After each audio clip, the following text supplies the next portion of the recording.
사고 현장에서 안전관리 시스템의 문제는 없었는지 또 원인은 무엇인지 김동헌 재난안전원장 모시고 자세한 얘기 나눠보도록 하겠습니다.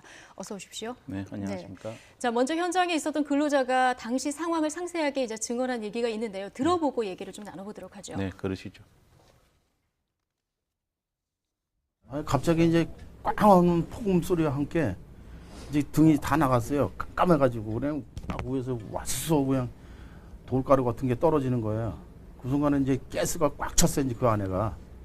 그래서 어떻게 된 상황인가 하고 이 주걱군하고 그냥 가만히 웅크리고 있다가 도저히 안 되겠는 거예요. 그래서 이제 벽을 타고 올라올 수가 돼 있어요. 이제 사다리가 설치가 돼 있는데 그러니까 우리 밑에 있는 사람들 3명이 그냥 벽을 타고서 이제 올라왔죠.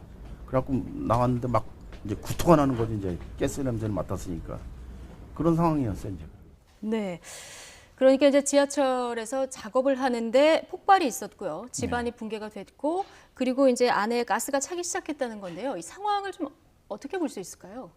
그 가스가 실질적으로 이런 가스는 네. 밸브의 문제 내지는 그 가스 관 자체의 노후와 이런 걸로 인해서 항상 가스가 이렇게 누수될 수 있는 그런 여건을 갖고 있다고 볼 수 있는데 네. 아마 이 건설 현장에서 그런 상태로든지 해서 이 가스가 새어 나왔지 않았나 이런 상황 속에서 어떤 화점이 발화가 됐을 때 네. 가스가 폭발한 그런 상황으로 예. 추정됩니다. 예. 네.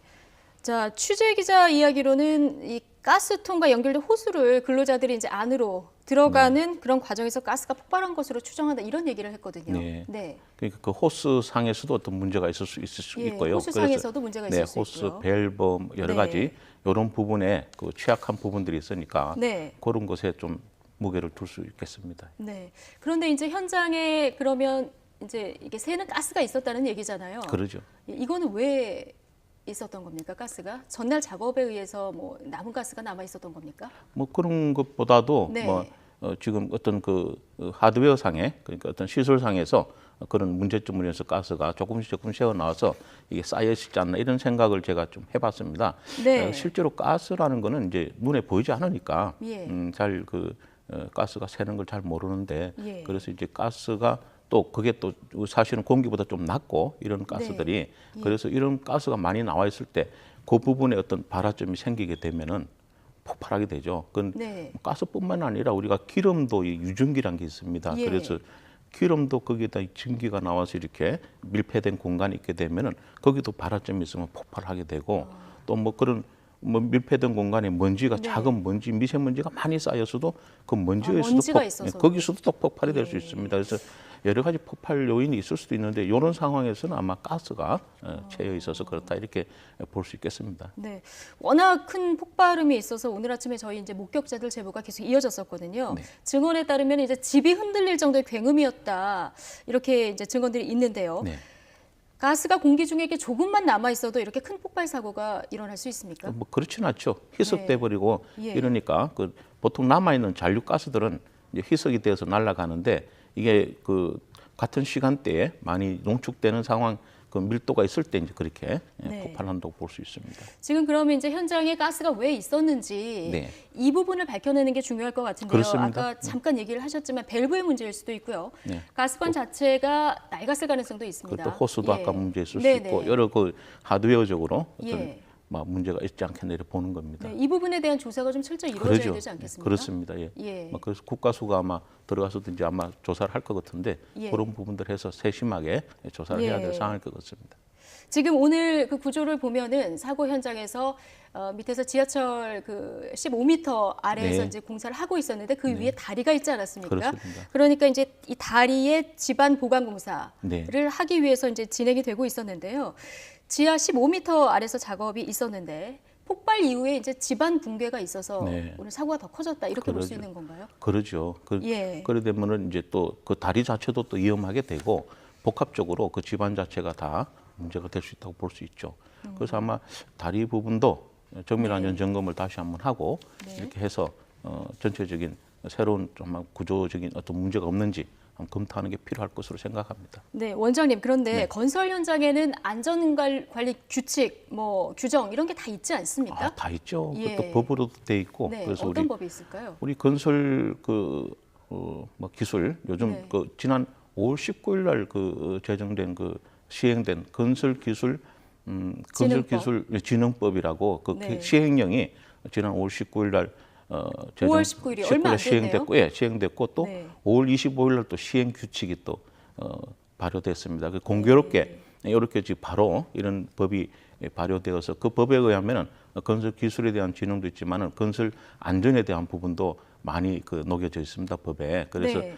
계획을 세우고 그에 따른 안전에 대해서 아마 갖출 수 있도록 제도적으로 이렇게 갖춰져 있고, 또 우리 산업안전보건법에 보면은 네. 또 이런 건설 현장에서 이 소위 그 건설 현장 업무 공사 업무를 할 때 그 보건법에 의해서 또 이렇게 사전적으로 건설에 대한 교육을 받고 현장 네. 교육을 받고 투입되도록 이렇게 법에 되어 있습니다. 네. 그러니까 그러면 기존 법에 이제 설계부터 기술 안전까지 다 그러죠. 담보할 수 있는 법들이 다 마련이 된 건데, 자 이러면은 사실 있으나 마나한 법 아닌가요? 뭐 있으나 마나하기보다도 네. 그 법은 참 잘 되어 있습니다. 네. 그런데 그게 현실에 실효성 있게 적용을 시키는 게 필요한데, 예컨대 그 교육만 하더라도 예.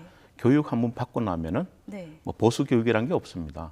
교육 한 번 받으면은 항상 건설 현장에 나가는 거는 뭐 그러니까 10년 전에 교육 받은 것도 해서 현장에 나갈 수 있는 거죠. 예. 그래서 이런 무슨 말씀인가 하면 제도나 이 법 법은 이런 게 잘 잘 되어 마련돼 있는데 있는데 그걸 좀 실효성 있게 잘 운용할 수 있는 현장에서 운영이 제대로 안 된다 그러죠, 이런 그러죠. 말씀이신 거죠. 그런데 오늘 사고가 사실 어떤 사각지대에서 일어난 거잖아요. 그러죠. 그런데 이런 안전 사각지대가 사실 곳곳에 있을 거란 말이에요. 많이 있다고 네. 보죠. 예. 지금 이런 그 건설 현장이 사실 그래서 이렇게 건설 현장에 시공사들이 시공 계획을 수립할 때 그 건설 현장 각 그 공사 위험한 공사마다 안전 계획을 수립하게 되어 있습니다. 예. 그래서 그 계획에 의해서 그 공사는 누가 몇 시에 어떻게 들어가서 누가 하고 이렇게 어떤 안전을 주의해서 해야 되고 이런 부분을 다 해서 해놓고 있음에도 불구하고 네. 이런 상황이 발생되는 거, 이것은 저는 좀 총체적으로 좀 이 전반적인 관점에서 좀 들다봐서 좀 어떤 그 교육이나 문화 이런 부분을 좀 검토해봐야 되지 않겠나 이렇게 봅니다. 현장에서의 어떤 안전 실행 문제 이런 그렇죠. 부분 좀 거기에 들여다봐야 따른 된다는 문화적인 문화적인 부분까지. 부분까지 예, 그래서 들여다봐야 된다는 얘기시고요. 그 현장에서 일하시는 분들도 그렇고 또 그 현장을 맡아 있는 그런 이제 회사, 네. 뭐 시공사도 그렇고 또 거기다 발주를 맡긴 발주 기관도 그렇고 다 통합해서 이런 네. 그 현장 건설 현장에 대해서 좀 이런 안전사고 일어나지 않도록 같이 책임을 지고 네. 같이 풀어나가는 게 예. 아마 중요하지 않나 이렇게 네. 생각을 합니다. 좀 중요한 지적 해주셨는데요. 그 저희가 얼마 전 지하철 스크린 사고 때도 계속 얘기가 나오고 있습니다만은 예, 그 예. 외주 하청 문제가 계속 예. 지적이 되고 있지 않습니까? 그러죠. 예. 자.